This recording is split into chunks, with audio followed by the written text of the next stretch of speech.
جس دور میں ہم زندہ ہیں یہ دور آخر الزمان ہے، کوئی تاریخ کوئی ڈیٹ معین نہیں ہے ہمیشہ کی طرح، لیکن انہم یرونہ بعیدا ونراہ قریبا، وہ آپ کو دور دیکھتے ہیں مگر میں آپ کو قریب دیکھ رہا ہوں۔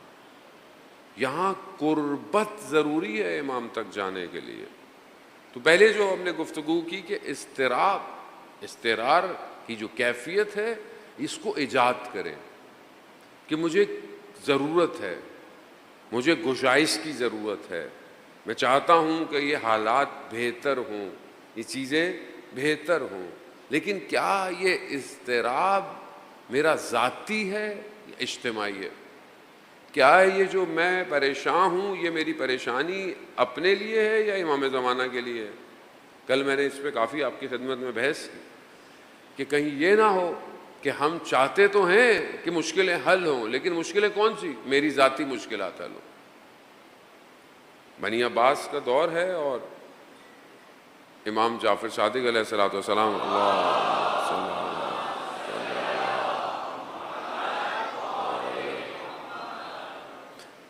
امام کے اطراف میں لوگ ہیں، وہ جب دیکھتے ہیں کہ بنی عباس کے لوگ زندگی گزار رہے ہیں ظاہری طور پر اچھی زندگی یہ وہ، تو کہا مولا مطلب ہمارے کب دن آئیں گے کہ ہم، تو امام نے کہا تم دنیا چاہتے ہو، یعنی تم یہ چاہتے ہو کہ تم ہمارے پاس آئے ہو کہ یہ حالات آئیں، تم دنیا چاہتے ہو؟ قرآن میں بنی اسرائیل جب حضرت موسیٰ کے ساتھ ہے اور جب جو ہے وہ قارون کے خزانے کو دیکھتی ہے تو قرآن اس طرف نشاندہی کر رہا ہے کہ انہوں نے قارون کے خزانوں کو دیکھ کر حسرت بھری ہے، حسرت۔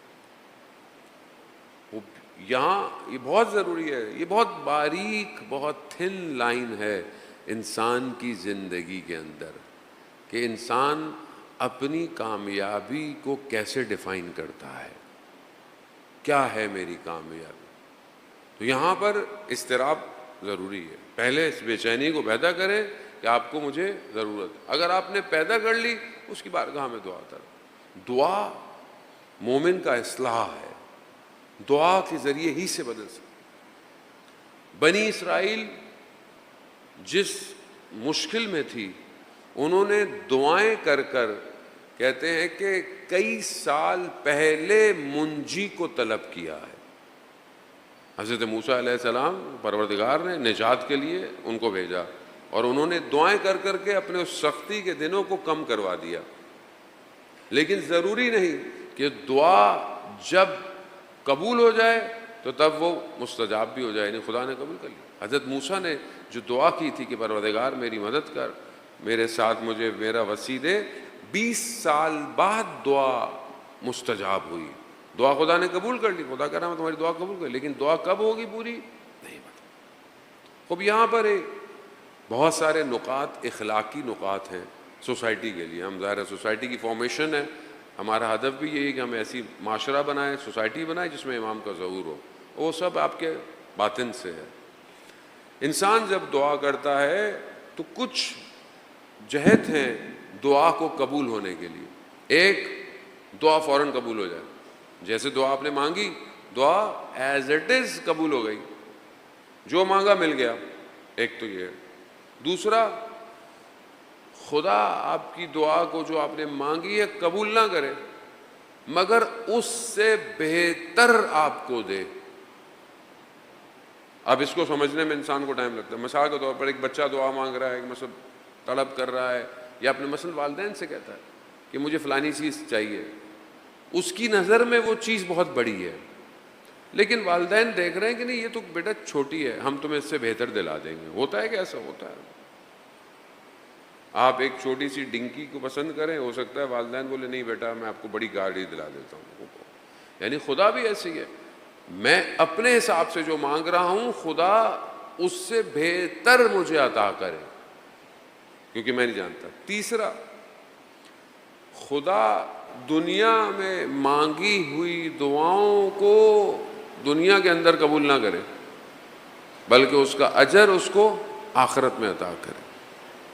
وہ یہ بھی دعا ہے کہ انسان دعا مانگ رہا ہے، بہت ساری دعائیں انسان مانگتا رہتا ہے، قبول نہیں ہوتی۔ چوتھی، دعا مانگنے کے بعد دعا قبول نہ ہو، لیکن خدا مصیبتوں بلاؤں کو آپ کی دعا مانگنے کی وجہ سے آپ سے دور کر دے، یعنی ہر حالت میں دعا فائدہ مند ہے۔ جیسے بہت سے لوگ کہتے ہیں نا میں کیا دعا کروں، میری تو قبول ہی نہیں ہوتی۔ ایسے کیسے قبول نہیں ہوتی؟ خدا قرآن میں کہہ رہا ہے ادونی استجب لکم، تم مانگو میں قبول کروں گا، تم مانگو تو صحیح۔